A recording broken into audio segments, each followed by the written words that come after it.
ಶ್ರೀ ಗುರುಭ್ಯೋ ನಮಃ ಓಂ ಪೂಜ್ಯಾಯ ರಾಘವೇಂದ್ರಾಯ ಸತ್ಯಧರ್ಮರತಾಯ ಚ ಭಜತಾಂ ಕಲ್ಪವೃಕ್ಷಾಯ ನಮತಾಂ ಕಾಮಧೇನವೇ.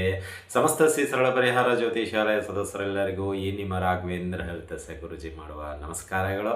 ಎಲ್ಲರಿಗೂ SSP ಜ್ಯೋತಿಷಾಲಯ ಯೂಟ್ಯೂಬ್ ಚಾನಲ್ಗೆ ಸ್ವಾಗತ ಸುಸ್ವಾಗತ ಕೋರುತ್ತಾ ನಾವು ಈ ಜುಲೈ ತಿಂಗಳ 4ನೇ ವಾರದ ಭವಿಷ್ಯವನ್ನು ಈಗ ತಿಳಿದುಕೊಳ್ಳೋಣ.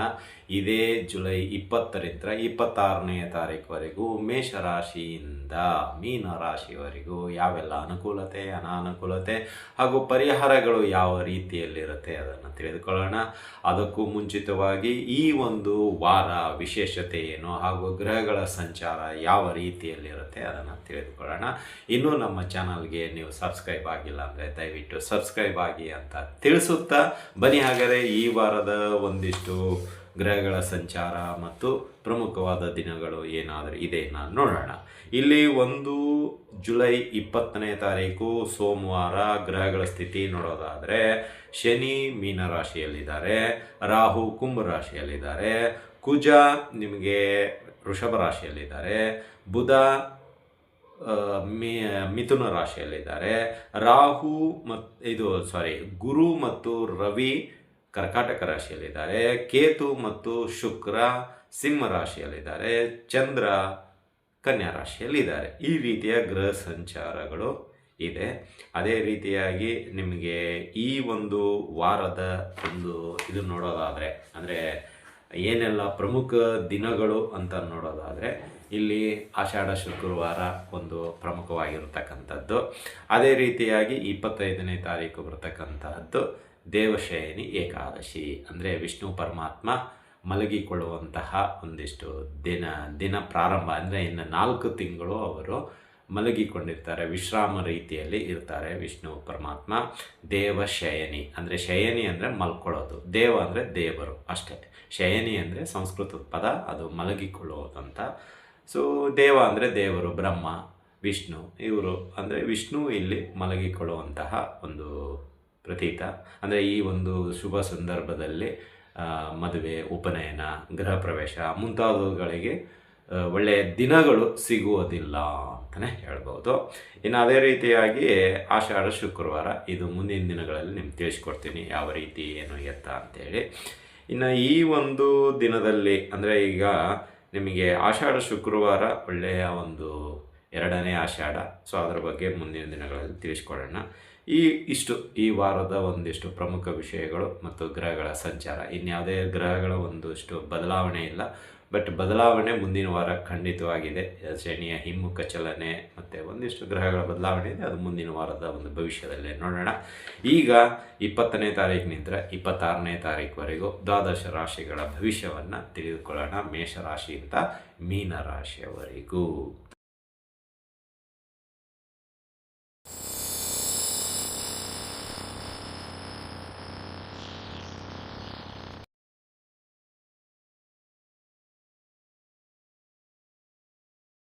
ರಾಶಿಗಳಲ್ಲಿ 2ನೇ ರಾಶಿಯಾಗಿರತಕ್ಕಂತಹ ವೃಷಭ ರಾಶಿಯವರಿಗೆ ಈ ಜುಲೈ ತಿಂಗಳ 4ನೇ ವಾರದ ಭವಿಷ್ಯ ನೋಡೋದಾದರೆ ಅನುಕೂಲತೆ ಏನು ಅನಾನುಕೂಲತೆ ಏನು, ಪರಿಹಾರಗಳು ಯಾವ ರೀತಿಯಲ್ಲಿ ಇರುತ್ತೆ ಎಂಬುದನ್ನು ನೋಡೋದಾದರೆ ಇಲ್ಲಿ ಒಂದು ಆದಾಯದ ಮೂಲ ಏರಿಕೆ ಆಗುವಂಥದ್ದಾಗತ್ತೆ ಮತ್ತು ನಿಮ್ಮ ಒಂದು ಕನಸು ಏನಿದೆ ಅದು ನನಸಾಗುವಂಥ ಹತ್ತಿರಕ್ಕೆ ಬರುವಂಥದ್ದಾಗತ್ತೆ. ಅದು ಮದುವೆ ವಿಚಾರ ಆಗಿರ್ಬೋದು, ಕೆಲಸ ಕಾರ್ಯಗಳಾಗಿರ್ಬೋದು, ನಿಮ್ಮದೇ ವೈಯಕ್ತಿಕ ಕೆಲಸ ಕಾರ್ಯಗಳು ಆದರೂ ಆಗಿರ್ಬೋದು. ಸೊ ಇಲ್ಲಿ ಒಂದು ರೀತಿಯಲ್ಲಿ ನಿಮಗೆ ಗೆಲುವಿನ ಒಂದು ವಾಸನೆ ಅಂತಲೇ ಹೇಳ್ಬೋದು, ಅದು ನಿಮಗೆ ಗಮನಕ್ಕೆ ಬರುವಂಥದ್ದಾಗತ್ತೆ ಈ ಒಂದು ವಾರದಲ್ಲಿ. ಮತ್ತು ನಿಂತು ಹೋಗಿರತಕ್ಕಂಥ ಕೆಲಸ ಕಾರ್ಯಗಳಿಗೆ ವೇಗ ಸಿಗುವಂಥದ್ದಾಗತ್ತೆ. ಕೆಲವು ಕೆಲಸ ಕಾರ್ಯಗಳು ಅರ್ಧಕ್ಕೆ ನಿಂತು ಹೋಗಿರುತ್ತೆ, ಅದಕ್ಕೆ ಈ ವಾರ ನೀವು ಏನಾದರೂ ಸ್ವಲ್ಪ ಮನಸ್ಸು ಮಾಡಿದರೆ ಅದು ಪೂರ್ಣ ಫಲ ಸಿಗುವಂಥದ್ದಾಗುತ್ತೆ. ಅನುಕೂಲತೆ ಇಲ್ಲ ಅನಾನುಕೂಲತೆ, ಸೊ ಇವೆರಡರಲ್ಲಿ ಕ್ಲಾರಿಟಿ ಸಿಗ್ತಾ ಇದೆ ಅಂದರೆ ಅದು ಯಾವುದೋ ಒಂದು ದೂರ ಆಗೋದಂಗೆ, ಆ ರೀತಿಯಲ್ಲಿ ಅನುಕೂಲತೆಯೇ ಜಾಸ್ತಿ ಕಂಡು ಬರ್ತಾ ಇದೆ ಅಂತಲೇ ಹೇಳ್ಬೋದು. ಇನ್ನು ಅದೇ ರೀತಿಯಾಗಿ ನಿಮಗೆ ಮನೆಯಲ್ಲಿರ್ತಕ್ಕಂಥ ಕೆಲವು ಅನಾರೋಗ್ಯದ ಸಮಸ್ಯೆಗಳು, ಅಂದರೆ ಮಕ್ಕಳಿಗಾಗಿರ್ಬೋದು, ಹಿರಿಯರಿಗಾಗಿರ್ಬೋದು, ಅಥವಾ ಹೆಂಡತಿಗೋ ಅಥವಾ ಗಂಡಿಗೋ ಅಥವಾ ಇತರೆ ಕುಟುಂಬ ಸದಸ್ಯರಿಗೆ ಏನಾದರೂ ಕಾಡ್ತಾ ಇದ್ದರೆ ಈ ವಾರದಲ್ಲಿ ಅದರ ಒಂದು ಭಾರ ನಿಮಗೆ ಕಡಿಮೆ ಆಗುವಂಥದ್ದಾಗುತ್ತೆ. ಅಂದರೆ ಶೀಘ್ರದಲ್ಲಿ ಅವರೆಲ್ಲರೂ ಗುಣಮುಖರಾಗುವಂಥವ್ರು ಆಗ್ತಾರೆ ಅಂತಲೇ ಹೇಳ್ಬೋದು. ಯಾವುದಾದ್ರೂ ಸ್ವಲ್ಪ ಸಣ್ಣ ಪುಟ್ಟ ಇರುತ್ತೆ ಅನಾರೋಗ್ಯದ ಸಮಸ್ಯೆಗಳು, ಅದು ತುಂಬ ನಿಮ್ಮನ್ನು ಎಕ್ಸ್ಪೆಂಡಿಚರ್ ಮಾಡ್ತಾ ಇತ್ತು. ಅಂದರೆ ಡೈಲಿ ಟೆಸ್ಟಿಂಗು, ಮೆಡಿಸಿನ್ನು, ಮತ್ತೊಂದು ಮಗದೊಂದು, ಮತ್ತು ಅಲ್ಲಿಗೆ ಶಿಫ್ಟ್ ಆಗೋ, ಇಲ್ಲಿಗೆ ತೊಗೊಂಡು ಹೋಗೋ, ಆಟೋ ಚಾರ್ಜು, ಬಸ್ ಚಾರ್ಜು, ಏನು 108 ಚಾರ್ಜುಗಳು ನಿಮಗೆ ತಲೆ ಮೇಲೆ ಭಾರ ಅನ್ನಿಸ್ತಾ ಇತ್ತು. ಬಟ್ ಈ ವಾರದಲ್ಲಿ ಅದಕ್ಕೆ ಕ್ಲಾರಿಟಿ ಸಿಗುತ್ತೆ. ಯಾವುದೇ ರೀತಿಯ ಒಂದಿಷ್ಟು ಅನಾನುಕೂಲತೆಗಳು ಆಗದೇ ಇರೋಂಗೆ ಅದು ಬಗೆಹರಿಯುವಂಥದ್ದಾಗತ್ತೆ, ಖರ್ಚುಗಳು ಕಡಿಮೆ ಆಗುವಂಥದ್ದಾಗತ್ತೆ ಅಂತಲೇ ಹೇಳ್ಬೋದು ವೃಷಭ ರಾಶಿಯವರಿಗೆ. ಇನ್ನು ಅದೇ ರೀತಿಯಾಗಿ ಒಂದಷ್ಟು ಸಹಕಾರ ಈ ಒಂದು ಸಮಯದಲ್ಲಿ ಸ್ನೇಹಿತರಿಂದ, ಕುಟುಂಬ ಸದಸ್ಯರಿಂದ, ದೂರದ ಸಂಬಂಧಿಯಿಂದ ಹಾಗೂ ನಿಮ್ಮ ಆತ್ಮೀಯರಿಂದ ಹಾಗೂ ರಾಜಕಾರಣಿಗಳ ವ್ಯಕ್ತಿಯಿಂದ ನಿಮಗೆ ಕೆಲವು ಪ್ರಮುಖ ಕಾರ್ಯಗಳಿಗೆ ಸಹಾಯ ಲಭಿಸುವಂಥದ್ದಾಗತ್ತೆ. ಅದರಲ್ಲೂ ಆರ್ಥಿಕ ಸಹಾಯನೂ ಸೇರಿಕೊಂಡಿದೆ, ಸಾಮಾಜಿಕ ಸಹಾಯನೂ ಸೇರಿಕೊಂಡಿದೆ ಮತ್ತು ವೈಯಕ್ತಿಕ ಸಹಾಯನೂ ಸೇರಿಕೊಂಡಿದೆ. ಅಂದರೆ ಇಲ್ಲಿ ನಿಮಗೆ ಪೂರ್ಣ ಪ್ರಮಾಣದ ಒಂದು ಸಹಕಾರ ಈ ವಾರದಲ್ಲಿ ಆ ಎಲ್ಲ ಗಣ್ಯಾತಿ ವ್ಯಕ್ತಿಗಳಿಂದ ನಿಮಗೆ ವೃಷಭ ರಾಶಿಯವರಿಗೆ ಸಿಗುವಂಥದ್ದಾಗತ್ತೆ ಅಂತಲೇ ಹೇಳ್ಬೋದು. ಇನ್ನು ಮೂರನೇ ವಿಷಯಕ್ಕೆ ಬರೋದಾದರೆ, ನಿಮಗೆ ಒಂದಿಷ್ಟು ಈ ಒಂದು ವಾರದಲ್ಲಿ ಪ್ರಯಾಣಗಳು ಉಂಟು. ಯಾಕೆಂದರೆ ಕಳೆದ 15-20 ದಿನದಿಂದ ನೀವು ಒಂದೇ ಕಡೆ ತಟಸ್ಥವಾಗಿದ್ದೀರ, ಎಲ್ಲಿ ಹೋಗ್ಲಿಕ್ಕೆ ಆಗ್ತಾ ಇಲ್ಲ. ಸೊ ಇದರಿಂದ ಸ್ವಲ್ಪ ಮನಸ್ಸು ಎಲ್ಲೋ ಹೊರಗಡೆ ಹೋಗಬೇಕು ಅಥವಾ ನಿಮ್ಮದೇ ಆದಂಥ ಕೆಲಸ ಕಾರ್ಯಗಳು ಅರ್ಧಕ್ಕೆ ಅದನ್ನು ನೋಡಿಬಿಟ್ಟು ಮೂವ್ ಮಾಡೋದು, ಅಥವಾ ಇನ್ನೊಂದು ಮಗದೊಂದು ಬಿಸ್ನೆಸ್ಸಿಗೆ ಏನು ಬೇಕೋ ಅದೆಲ್ಲವನ್ನು ನೀವು ಕ್ರೋಢೀಕರಣ ಮಾಡಿ 2-3 ದಿನಗಳ ಕಾಲ ಲಗೇಜ್ ಪ್ಯಾಕ್ ಮಾಡಿಕೊಂಡು ನೀವು ನಿಮ್ಮ ವೈಯಕ್ತಿಕ ಒಂದು ಪ್ರಯಾಣವನ್ನು ಈ ವಾರದ ಇದರಲ್ಲಿ ಪ್ರಾರಂಭ ಮಾಡುವಂಥದ್ದಾಗುತ್ತೆ ವೃಷಭ ರಾಶಿಯವರು ಅಂತಲೇ ಹೇಳ್ಬೋದು. ಇನ್ನು ಅದೇ ರೀತಿಯಾಗಿ ಈ ಒಂದು ಸಮಯದಲ್ಲಿ, ಅಂದರೆ ಈ ಒಂದು ಯಾತ್ರೆಗಳಾಗಿರ್ಬೋದು, ಯಾತ್ರೆಯಿಂದ ಬಂದ ದಿನಗಳಿಂತ ಆಗಿರ್ಬೋದು, ಒಟ್ಟು ಈ ವಾರದಲ್ಲಿ ಒಂದಿಷ್ಟು ಪ್ರಮುಖವಾದ ನಿರ್ಧಾರಗಳನ್ನು ನೀವು ತೆಗೆದುಕೊಳ್ತೀರಾ, ಪಾಸಿಟಿವ್ ಆಗಿರಲು ಪ್ರಯತ್ನ ಮಾಡ್ತೀರಾ, ಮತ್ತು ಯಾವುದೇ ರೀತಿಯ ಕುಂದುಕೊರತೆಗಳು ಬಂದ್ರೂ ಅದನ್ನು ನಿಭಾಯಿಸುವಂಥದ್ದು ಗುಣ ನಿಮ್ಮಲ್ಲಿ ಬರುವಂಥದ್ದಾಗುತ್ತೆ ಅಂತಲೇ ಹೇಳ್ಬೋದು. ಇನ್ನು ಒಂದಿಷ್ಟು ಈ ಒಂದು ಸಮಯದಲ್ಲಿ ಸ್ವಲ್ಪ ಶತ್ರುಗಳು ಕಾಡುವಂಥದ್ದಾಗತ್ತೆ ಈ ವಾರ, ಮತ್ತು ಶತ್ರುಗಳು ಮಿತ್ರಗಳಾಗಿ ಪ್ರಯತ್ನವೂ ಮಾಡುವಂಥದ್ದಾಗತ್ತೆ, ಮಿತ್ರಗಳು ಶತ್ರುಗಳಾಗುವಂಥದ್ದು ಪ್ರಯತ್ನ ಆಗುತ್ತೆ. ಅಂದರೆ ಇಲ್ಲಿ ಶತ್ರು ಮಿತ್ರು ನೀವು ಯಾವ ಪ್ರಮಾಣದಲ್ಲಿ ಸ್ವೀಕಾರ ಮಾಡ್ತೀರಿ ಅದು ನಿಮ್ಮ ಮೇಲೆ ಬಿಟ್ಟಿರೋದು. ಇಲ್ಲಿ ಎರಡನ್ನೂ ನಾವು ಸಮ ಪ್ರಮಾಣದಲ್ಲಿ ಸ್ವೀಕಾರ ಮಾಡಲು ಸಾಧ್ಯ ಇಲ್ಲ. ಸೊ ಹಾಗಾಗಿ ನಾವು ಹೇಳೋದಿಷ್ಟೇ, ಶತ್ರುನೇ, ಅವನು ಇವತ್ತಲ್ಲ ನಾಳೆ ಮತ್ತೆ ಅದೇ ಮಸಲತ್ ಮಾಡ್ತಾನೆ.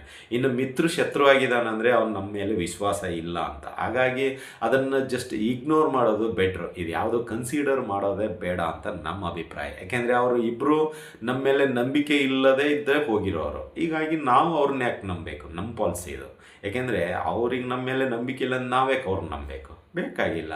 ಈಗ ಅವರು ನಂಬಿದ್ರು ಎಷ್ಟು, ಬಿಟ್ಟರೆ ಎಷ್ಟು, ನಮ್ಮ ಜೀವನ ನಮ್ಮ ಹಕ್ಕು. ಹಾಗಾಗಿ ನನಗೆ ನಮ್ಮ ಒಂದು ಅನಿಸಿಕೆ ಪ್ರಕಾರ ಅವರಿಬ್ಬರನ್ನು ಇಗ್ನೋರ್ ಮಾಡೋದು ಬೆಸ್ಟ್ರು. ಅವ್ರು ಏನಾದರೂ ಮಿತ್ರ ಆಗ್ಲಿಕ್ಕೆ ಬಂದರೆ ಓಕೆ, ಜಸ್ಟ್ ಊಟ ಆಯಿತಾ ಆಯಿತು ಅಷ್ಟರಲ್ಲೇ ಇಟ್ಕೊಳ್ಳಿ. ಆಗಲಿ ಡೀಪಾಗಿ ಮತ್ತೆ ನಿಮ್ಮ ಪರ್ಸ್ನಲ್ ವಿಷಯಗಳು, ಕೆಲವು ಸಮಸ್ಯೆಗಳನ್ನು ಅವ್ರ ಹತ್ರ ಡಿಸ್ಪ್ಲೇ ಮಾಡೋದು ಬೇಡ ಅಂತ ನಾನು ಹೇಳ್ತಾ ಇರೋದು ಅಷ್ಟೇ. ಇನ್ನು ಶತ್ರುಗಳು ಅಷ್ಟೇ, ಇವತ್ತಲ್ಲ ನಾಳೆ ಮತ್ತೆ ಅವರು ಶತ್ರು ಆಗೇ ಆಗ್ತಾರೆ. ಈಗ ಮಿತ್ರ ಆಗ್ಲಿಕ್ಕೆ ಬಂದರೆ ಅವನೇನೋ ಒಂದು ಕೆಲಸ ಆಗಬೇಕಾಗಿದೆ, ಅದಕ್ಕೆ ಮಿತ್ರ ಆಗ್ತಾ ಇದ್ದಾನೆ. ನಾಳೆ ಕೆಲಸ ಪೂರ್ಣ ಪ್ರಮಾಣ ನಮ್ಮ ಕಡೆಯಿಂದ ಆದಾದಮೇಲೆ ಅವ್ನು ಮತ್ತೆ ಶತ್ರು ಆಗ್ತಾನೆ. ಹಾಗಾಗಿ ಅವ್ರನ್ನೂ ಕನ್ಸಿಡರ್ ಮಾಡೋದು ಉಪಯೋಗ ಇಲ್ಲ. ಹಾಗಾಗಿ ಏನಂತೀರ, ನದಿ ಮೇಲೆ ಹೋಮ ಮಾಡ್ದಂಗೆ ಅಷ್ಟೇ, ನದಿ ತೀರದಲ್ಲಿ ಹೋಮ ಮಾಡ್ದಂಗೆ ಅಂತ ಕಡೆ. ಅಂದರೆ ವೇಸ್ಟ್, ಸುಮ್ಮನೆ ಎಲ್ಲ ಕೊಚ್ಕೊಂಡು ಹೋಗ್ಬಿಡುತ್ತೆ. ಹಂಗೆ ನಾವು ಮಾಡಿರ್ತಕ್ಕಂಥ ಉಪಕಾರ ಏನು ಅವರು ಗಣನೆಗೆ ತೆಗೆದುಕೊಳ್ಳೋದಲ್ಲ. ಹಾಗಾಗಿ ಇದು ಬೇಡ.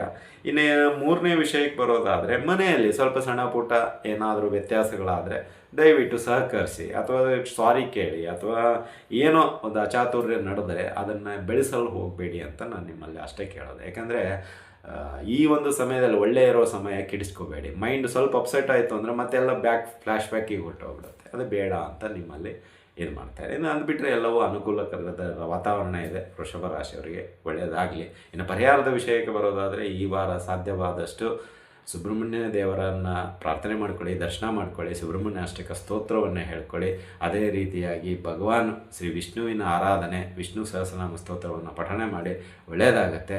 ಇನ್ನು ಈ ಒಂದು ಆಷಾಢ ಮಾಸದಲ್ಲಿ ಆಷಾಢ ಶುಕ್ರವಾರ ದಿನ ಮಹಾಲಕ್ಷ್ಮಿ ಪೂಜೆ ಮಾಡಿ, ಇಲ್ಲದೇ ಇದ್ದರೆ ಒಂದು ದೇವಸ್ಥಾನದಲ್ಲಿ ಕುಂಕುಮಾರ್ಚನೆ ಸೇವೆಯನ್ನು ಕೊಡಿ, ಒಳ್ಳೆಯದಾಗತ್ತೆ. ಆ ಕುಂಕುಮವನ್ನು ನಿತ್ಯ ಧಾರಣೆ ಮಾಡಿಕೊಳ್ಳಿ, ಇನ್ನೂ ಒಳ್ಳೆಯದಾಗತ್ತೆ ಅಂತ ತಿಳಿಸುತ್ತಾ, ಇದಾಗಿತ್ತು ಈ ವಾರದ ವೃಷಭ ರಾಶಿಯವರ ಭವಿಷ್ಯ. ಈ ಭವಿಷ್ಯ ನಿಮ್ಗೆ ಇಷ್ಟ ಆಗಿದ್ದರೆ ಲೈಕ್ ಮಾಡಿ, ಜಾಸ್ತಿ ಇಷ್ಟ ಆಗಿದ್ದರೆ ಶೇರ್ ಮಾಡಿ, ಹಾಗೂ ನಮ್ಮ SSP ಯೂಟ್ಯೂಬ್ ಚಾನಲನ್ನು ಸಬ್ಸ್ಕ್ರೈಬ್ ಮಾಡಿಕೊಳ್ಳಿ ಮತ್ತು ನಿಮ್ಮ ಒಂದು ಬಂಧು ಬಳಗದವರ ಜೊತೆ ಶೇರ್ ಮಾಡಿ ಅಂತ ತಿಳಿಸುತ್ತಾ ಇಲ್ಲಿಗೆ ವಿಷಯ ಮುಗಿಸ್ತಾ ಇದ್ದೀವಿ.